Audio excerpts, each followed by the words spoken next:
Yang ini yang guru ini ternyata di temuan kita tuh nggak ada yang berpengaruh gitu Pak. Ya berarti guru dan dosen harus dijauhkan. Setidaknya dari sini kita dapat temuan Pak, ternyata influencer itu cukup punya peran dalam mempengaruhi atau memberi pengetahuan pro lingkungan terhadap anak muda nih. Berat ya Pak. Punggungnya udah berat lagi nih, selain punggung keluarga, punggung negara juga. Berat banget. Kayaknya gaji guru saya setuju untuk dinaikin ya Pak. Setuju. Nah, tapi juga perlu lebih selektif juga.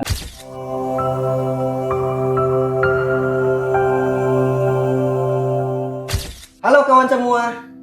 Jadi beberapa waktu yang lalu gue pernah main ke salah satu sekolah ya dalam rangka penggalian data riset PPIM sebenarnya. Itu di halaman sekolahnya itu gue ngelihat poster yang cukup gede tulisannya bertuliskan buanglah sampah pada tempatnya. Ya ini kan umum lah kita temuin banyak di sekolah-sekolah. Nah tapi waktu gue misalkan jalan lebih jauh di sekolah itu, terutama di halaman belakang itu gue ngeliat tuh sampah bertumpuk-tumpuk tuh, hasil dari jajanan anak-anak sekolah sebenarnya sampah itu. Nah terus dalam satu momen yang sama itu gue juga pernah iseng nanya nih ke anak sekolah nih tentang zero waste sebenarnya, dan nyaris banyak banget yang nggak bisa jawab apa itu zero waste. Nah momen sederhana kayak gitu itu bikin gue mikir pada akhirnya sebenarnya seberapa banyak anak Indonesia yang benar-benar belajar tentang lingkungan di sekolah. Nah kalau kita lihat di luar sana, kampanye lingkungan tuh ramai banget tuh. Di media sosial, perbincangan soal zero waste, green living, sampai climate justice itu ramai diperbincangkan anak-anak X dan Gen Z itu terutama. Milenial dan Gen Z itu terutama di media sosial. Nah komunitas-komunitas lingkungan tumbuh di mana-mana. Tapi anehnya, ketika kita masuk ke ruang kelas dari SD, SMP, SMA sampai kampus, isu lingkungan tuh nggak seramai itu dibicarakan dalam pelajaran. Dan kalaupun ada materi lingkungan, itu ia hanya terselip dalam mata pelajaran atau mata kuliah lainnya. Nah dari sini muncul pertanyaan besar, apakah narasi lingkungan hanya ramai di media sosial tapi diam di ruang kelas? Apakah pendidikan kita sudah menyiapkan generasi yang paham perubahan iklim atau justru membiarkan mereka belajar sendiri-sendiri nih? Lebih jauh lagi, pendidikan kita ini sudah mengenal nggak sih grammar baru bernama environmentalism? Riset PPIM UIN Jakarta menunjukkan bahwa guru atau dosen, baik itu guru umum ataupun agama, itu kurang memiliki peran dalam mempengaruhi pro lingkungan. Sedangkan media elektronik seperti media sosial dan influencer itu lebih berperan setidak-tidaknya dalam beberapa aspek kayak perilaku zero waste, hemat air dan listrik, hingga aktivisme yang kecil nih kayak misalkan negur orang lain buang sampah sembarangan serta ngajak orang lain itu untuk peduli lingkungan. Bahkan dalam riset PPIM lainnya, kolaborasi PPIM dengan Greenpeace nih, itu ditemukan bahwa hanya sebagian kecil perguruan tinggi Islam yang mengintegrasikan isu lingkungan dalam kurikulum, dan itu pun lebih banyak bersifat sporadis untuk memenuhi penilaian Green Matrix. Gue Deddy Hikmat, peneliti PPIM UIN Jakarta. Dan gue Grace Sandra, peneliti PPIM Jakarta. Data bercerita kali ini kita akan membahas semua pertanyaan-pertanyaan yang ada bersama Direktur PPIM UIN Jakarta, Bapak Didin Syafruddin. Halo Kak Didin. Halo Ded. Halo Bapak. Halo Grace. Nah ini kita tahu nih Pak Didin punya cukup concern terhadap isu pendidikan. Makanya kita pengen ngobrol-ngobrol lebih jauh yang akan kita kaitkan dengan hasil-hasil riset kita nih Pak. Dan kebetulan riset-riset kita itu cukup banyak nih nge-capture tema lingkungan dan pendidikan nih. Nah di salah satu survei kita nih Pak, kita menemukan kalau misalkan dari responden yang ada tuh sekitar 53% mereka pernah mendapatkan materi lingkungan, dan yang 47% lainnya itu belum pernah. Nah, menurut Bapak ini fenomena ini seperti apa? Ya sebenarnya jumlah 53% itu lumayan banyak. Iya, ya. menjawab pernah ya? Iya, pernah. Tapi juga yang menjawab tidak pernah juga lumayan banyak 47%. juga. 47%. Hampir 50-50 ya ini. Iya, itu kan lumayan besar juga itu.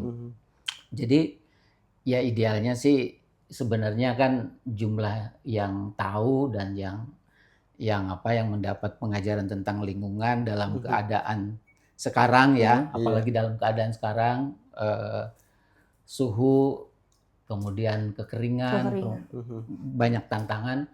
Harusnya sih pada saat kita survei itu jumlahnya tidak 53 ya, harusnya sih lebih besar, apalagi harapannya ya. Tapi ya itu cukup mengagetkan juga sih. Iya, padahal kan Pak, isu-isu lingkungan itu kan bisa masuk lewat banyak hal kan Pak ya di sekolah, kayak misalkan mungkin lewat ekstrakurikuler, selain mungkin dari kurikulum ya, ada banyak pintu nih, ada banyak pipa-pipa di mana isu lingkungan bisa disisipkan di dalam sekolah itu atau di kira-kira. perguruan tinggi ya. Iya, atau di Iya. perguruan tinggi. Gitu. Ya bisa tentu oleh guru ya, guru bisa guru bidang studi misalnya ya, geografi atau mungkin biologi gitu ya. Lewat guru-guru itu bisa juga melalui guru pembina adiwiyata gitu ya, atau mungkin juga pembina pramuka. Dan pintunya bisa juga ada sekolah mengundang ahli ke dalam dari luar ya. dari luar ahli dari luar untuk bicara sekolah. itu. Tapi ini ya belum lagi juga bisa melalui guru-guru yang sebetulnya bukan guru bidang yang relevan, terlalu dekat dengan isu lingkungan. Tapi kalau guru itu punya kepedulian, bisa juga dia mengajarkan tentang lingkungan, apa itu guru agama atau guru PKN atau guru-guru lain, bisa juga membahas itu. Tapi pertanyaannya mungkin persoalannya guru-guru ini belum hijau, belum peduli tentang itu. Dan kalau misalkan kita kerucutkan lagi nih dari yang pernah gitu kan mendapatkan materi-materi lingkungan, kita tanyakan juga yang diajarkan tuh isu lingkungannya tuh apa aja sih gitu. Nah kita tuh kemarin dibagi ke 4 pertanyaan. Yang pertama terkait dengan pelestarian lingkungan, terus tentang konservasi, lalu ada juga tentang perubahan iklim sama sustainability atau keberlanjutan. Nah kita tanya seberapa sering nih mereka mendapatkan materi-materi itu, intensitasnya dari yang tidak pernah, jarang, sering, dan sangat sering. Nah kalau misalkan dari keempatnya itu yang tidak pernah itu cukup besar menurut saya ya, ini sekitar di 20% lebih lah, 25% lebih. Dan untuk yang jarang itu lebih besar lagi, itu 40%-an. Dan kalau misalkan kita gabung nih Pak, yang tidak pernah sama yang jarang, itu bisa mencapai 60% dan hampir 70% di keempat aspek itu. Dan ini kan menjadi pertanyaan juga nih ke mereka, mungkin apakah materi itu mereka tidak merasa begitu penting sampai akhirnya juga tidak jadi menjadi ke mereka yang membuat mereka bisa lebih peduli gitu pada lingkungan. Atau mungkin materinya dianggap terlalu berat. Iya gitu. Jadi maksudnya mereka nggak punya bekas yang membekas gitu dari materi-materi itu. Jadi mereka masih menganggap nggak pernah nih diajarin gitu, dan ataupun jarang, hanya sesekali. Angkanya gede banget, lebih dari 60% tuh. Ini surveinya itu berlangsung tahun 2024 kan kita ya? Iya, tahun 2024 Pak, dan di bulan April. Artinya kurang lebih isu perubahan iklim paling tidak secara formal sejak Paris Agreement itu udah hampir mendekati 10 tahun. Iya, gitu. cukup lama ya. Cukup lama kan. Nah, isu-isu tentang tentang konservasi hutan, kemudian tentang tentang perubahan iklim, lebih konsep yang lebih besar lagi sustainability atau keberlanjutan, pembangunan berlanjut itu harusnya menjadi tema yang sudah menjadi bagian integral dari kurikulum, dan itu mungkin harusnya menjadi menjadi komitmen, menjadi pengetahuan, kesadaran guru-guru, apalagi guru-guru itu guru-guru yang memang subjeknya sangat dekat dengan isu lingkungan ya. Tapi emang fenomenanya seminim ini ya. Iya. Nah, itu kemungkinan besar memang kan gini. Ini saya jadi ingat ya.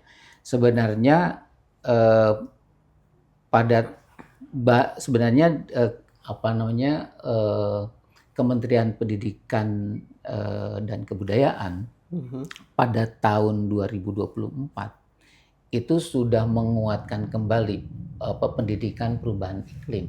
Oke. Baru di tahun lalu berarti ya. Berarti tahun lalu. Tahun lalu untuk menekankan bahwa materi-materi tentang menjaga hutan, tentang hemat energi itu harus menjadi bagian yang penting. Itu tahun 2024 melalui badan Badan Standar Kurikulum dan Asesmen Pembelajaran BESKAP itu diperkenalkan kembali. Tapi di dalam pendahuluannya menegaskan kementerian itu sebenarnya sudah memerintahkan kepada guru-guru untuk mengajarkan tentang Isu lingkungan. pendidikan lingkungan hidup. Itu sejak 1996. Itu saya berumur 1 tahun udah ada ternyata. Jadi pertanyaannya, Grace pernah nggak memperoleh pelajaran tentang lingkungan hidup, tentang apalagi perubahan iklim dan Kalau saya kan kebetulan sekolah di Jakarta ya Pak. Boy, anak kota ini. Anak kota.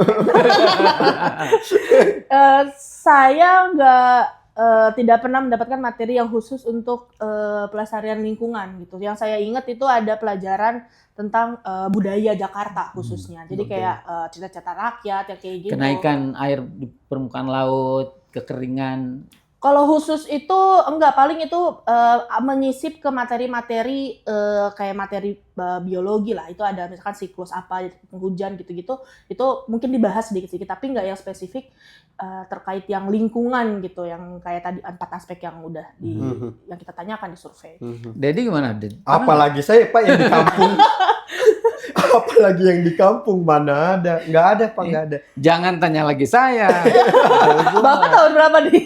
Iya, baby boomer saya, ya kan? Jadi memang isu lingkungan itu memang isu sebagian ya. Iya, Sebagian kalangan pelajar mungkin juga kalau survei indikator memang tahun 2023 yang paling memiliki kepedulian pada isu lingkungan itu, perubahan iklim itu, yaitu Gen Z dengan milenial. Ya, saya kan tidak termasuk dari situ, jadi tidak termasuk yang memang pernah juga mendapat pengajaran atau tentang perubahan iklim, tentang lingkungan. Itu Jangankan itu, sampah aja saya nggak pernah diajarin. Perbedaan sampah 3 jenis ya. Iya. Pemilihan sama sih, saya juga begitu tuh kayaknya. Enggak spesifik. Tapi itu tuh Pak, di yang tadi yang Kemendikbud tadi itu kurikulum khusus di pendidikan apa pendidikan tinggi juga Pak? Nah, di pendidikan tinggi saya tidak dapat informasi ya, tidak dapat informasi. Tapi tahun 80-an itu mulai muncul sejak ada Kementerian Lingkungan Hidup ya, di perguruan tinggi juga ada pusat-pusat studi lingkungan hidup. Tapi saya belum meneliti ini persisnya tahun berapa dan ada di mana. Yang jelas seingat saya ada dosen saya yang waktu itu studi tentang lingkungan hidup. Jadi udah mulai muncul, tapi sepertinya belum lembaga, sampai kepada pengetahuan para mahasiswa atau apalagi kesadaran ya untuk itu. Jadi baru berupa unit-unit muncul tiba-tiba, dan itu pun hilang lagi. Baru titik-titik kecil-kecil hilang lagi gitu juga, ya. hilang lagi juga gitu. Nah ini Pak, sebenarnya kenapa saya lari ke perguruan tinggi, karena saya mau lihat Pak apakah survei ini berkesus minimnya pengetahuan atau minimnya penyaluran nih informasi di lingkungan sekolah tentang lingkungan. Nah ini apakah juga sama dengan temuan kita di riset PPIM yang lain, terutama yang dengan kolaborasi yang dengan Greenpeace. Dengan itu. Ummah for Earth, Dengan Ummah for Greenpeace. Ya gini, di lingkungan tentu di perguruan tinggi umumnya kemungkinan besar karena di situ ada fakultas sains gitu ya, fakultas ilmu sosial yang sudah jauh lama, jadi mungkin kajian sains maupun kajian ilmu sosial tentang lingkungan itu sudah berkembang gitu ya. Nah, bagi dunia perguruan tinggi agama Islam PTKI, isu lingkungan untuk sebagian berlaku untuk beberapa dosen, mungkin ada yang udah peduli soal itu sudah lama juga.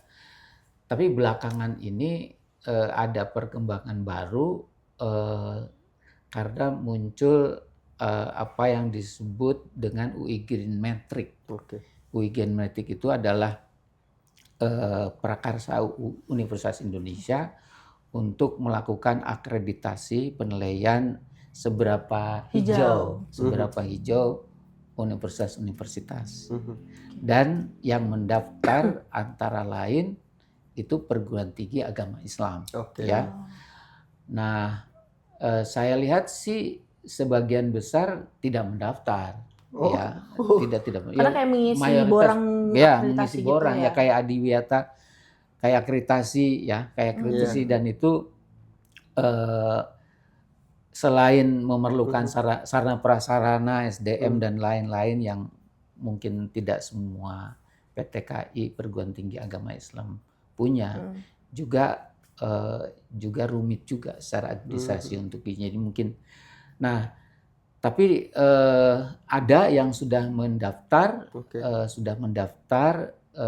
dan ada juga yang sudah peduli, gitu ya.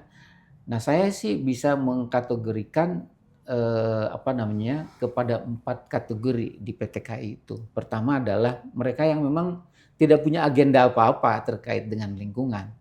Mungkin ada dosen ya, mungkin ada mahasiswa yang punya interaksi dengan kelompok lingkungan hidup mungkin ya. Tapi mereka secara kepemimpinan, secara institusi nggak punya agenda apa-apa. Nah, terus yang kedua adalah mereka yang punya kepedulian tapi ini kepedulian itu muncul karena pimpinan utamanya peduli. Jadi ini dan riset PPIM bekerja sama dengan Ummah for Earth Greenpeace Indonesia itu juga mengikut sertakan ada PT IKI University, kemudian ada perguruan tinggi Muhammadiyah dan NU, jumlahnya puluhan mereka terlibat. Nah, ada karena pemimpinnya. Ini mirip yang kayak ini pesantren ramah lingkungan, Pak. Jadi kalau misalkan pimpinan semuanya tergantung pimpinan, tapi kalau cuma bergantung sama pimpinan juga nggak akan bisa. Nah, karena pimpinan yang nggak ada nanti ke bawahnya akan hilang gitu. Tapi kalau pimpinannya progresif juga. Jadi ini pimpinan banyak ininya S2, S3 membahas kajian-kajian teologi Islam dan lingkungan itu. Tetapi ini lebih karena faktor figur pimpinan yang memang kuat ya di sini. Nah, terus yang ketiga itu, jadi yang ketiga adalah yang peduli lingkungan karena yang bersangkutan tertarik untuk mendapat akreditasi dari UI Green Metric gitu. Nah, kelompok yang ini memang itu ada dukungan dari rektor ya, ada rektor karena kan perlu ada unit khusus, administrasi, registrasi, administrasi dan lain-lain perlu itu. Tetapi ini lebih saya lihat sih lebih administratif. Ya.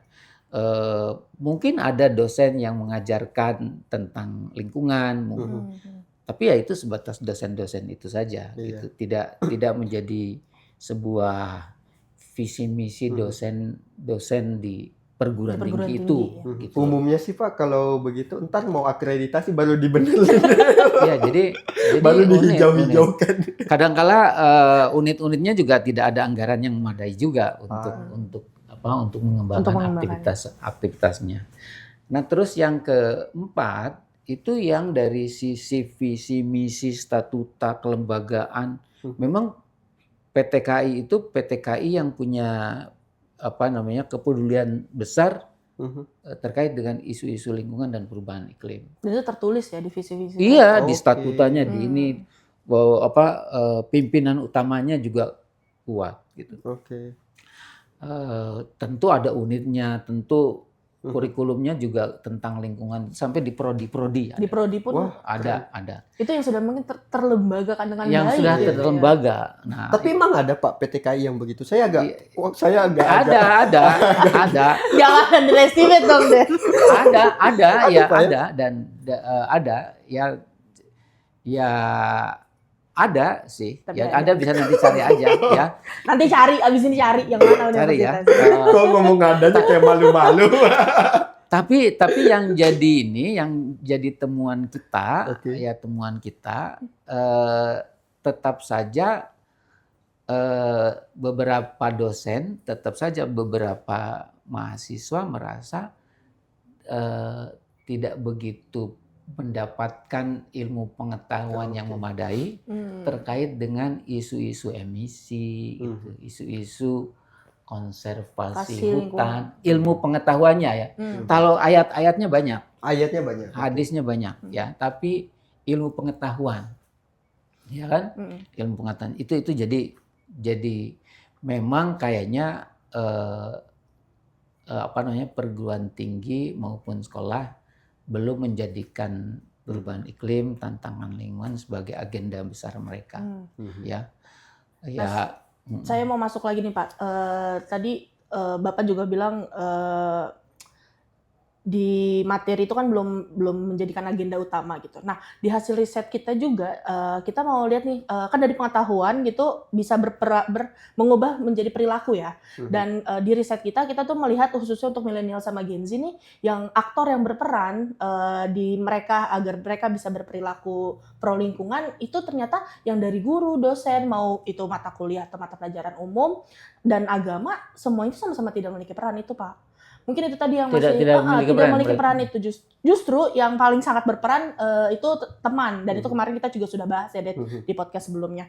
Nah selain teman itu ada lagi juga aktor dari media sosial atau media elektronik dan juga influencer. Nah kalau untuk media sosial atau media elektronik ini yang berperan itu memang nggak di semua aspek karena kan kita aspek pro lingkungannya kemarin ada 4 aspek yang ini tuh mereka hanya berperan di bagian untuk aktivisme kecil yang skala kecil yang tadi kayak menegur teman atau mengajak orang lain untuk menjaga lingkungan sama perilaku mereka untuk penghematan air dan listrik. Dan kalau misalkan untuk yang influencer itu berpengaruhnya di aspek zero waste-nya yang kayak mereka membawa tumbler, membawa lunchbox sendiri dan menggunakan barang-barang yang bisa reusable lah gitu.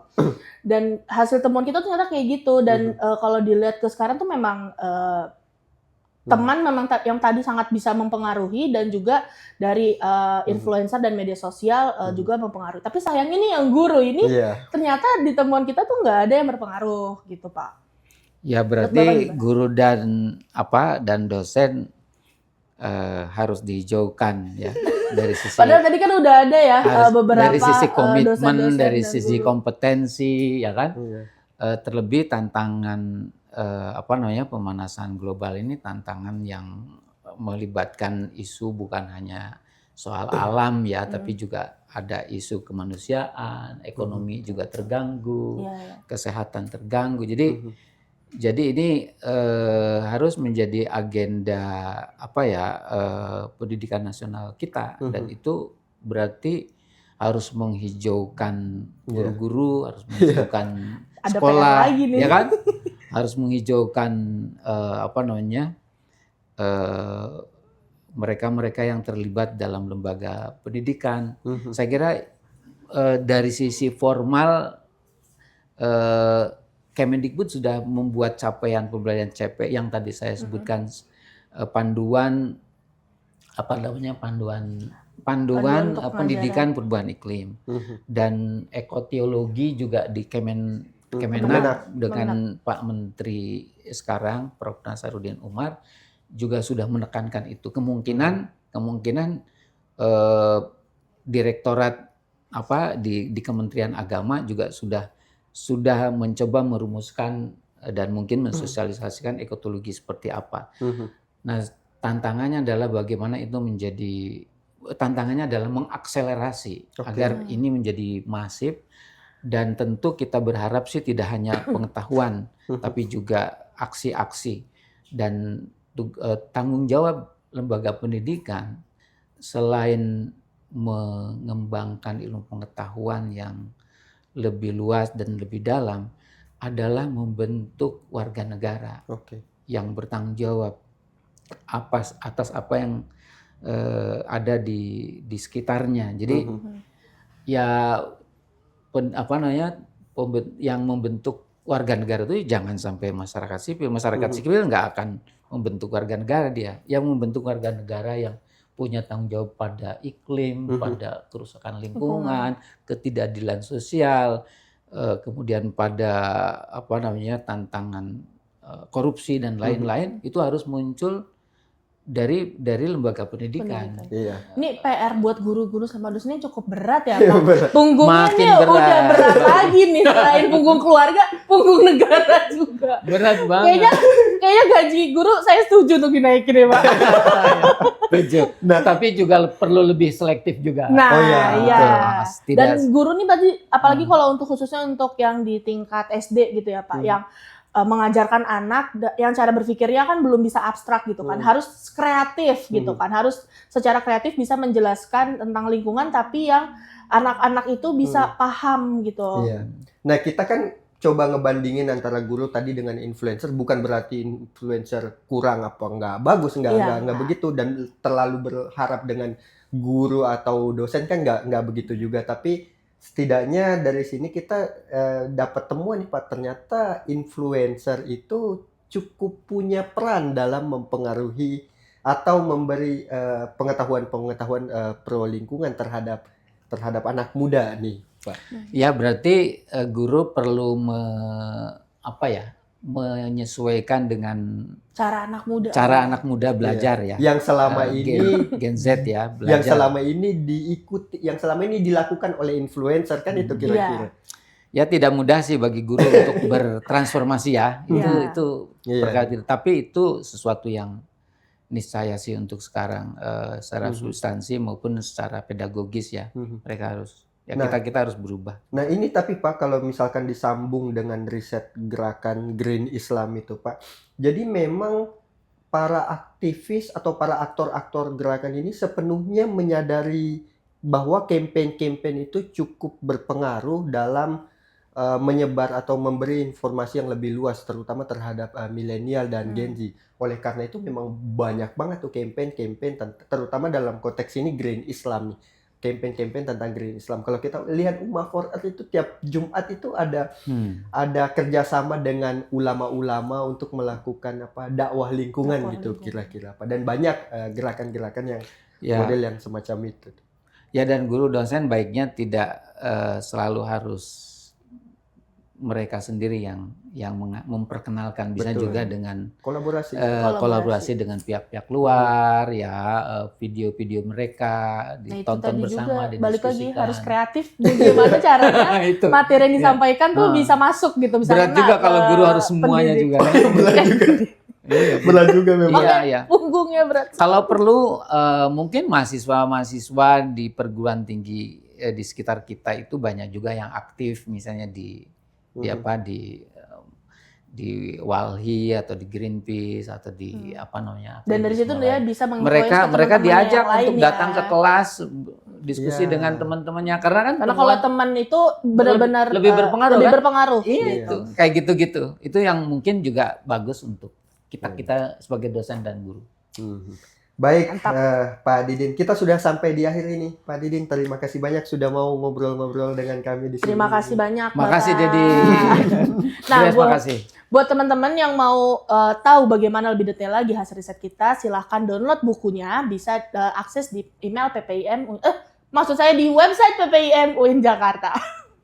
Oke, kita akhiri. Ketika riset menemukan suara, maka yang terjadi adalah data yang bercerita. Sampai jumpa di episode selanjutnya. Bye-bye. Bye-bye.